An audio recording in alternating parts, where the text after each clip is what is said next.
Les LLM, comme tu l'as bien dit, ça distingue pas entre le vrai et le faux. Ça te raconte des histoires plausibles, mais ça a le même sens de la réalité qu'un gamin qui te parle de son ami ourson qui est venu, etc. Voilà, et tout et tout.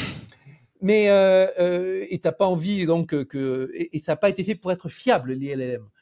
En revanche, et donc tu vas pas l'utiliser pour diagnostiquer un cancer ou guider le geste d'un chirurgien. Mais waouh, c'est pas fait pour être fiable.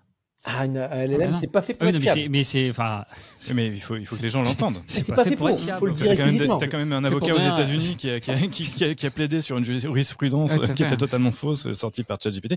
Il faut que vous entendiez ça. Ce n'est pas fait à la base pour être fiable. C'est pas la promesse originale. C'est un résultat plausible, mais pas forcément réel. C'est un résultat plausible. C'est un beau parleur. C'est un beau parleur, mais qui n'est pas fait pour être fiable.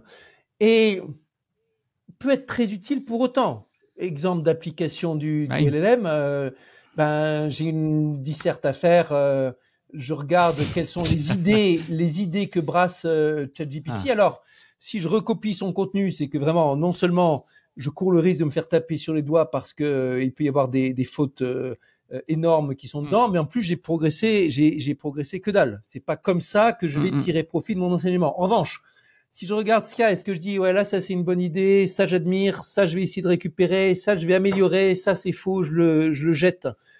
Comme quelqu'un qui vient soumettre un premier brouillon et qu'ensuite, par-dessus, tu le ratures, tu le perfectionnes, tu mets un point d'honneur à rendre à ton prof une copie qui est meilleure que celle fournie par ChatGPT, ça, c'est...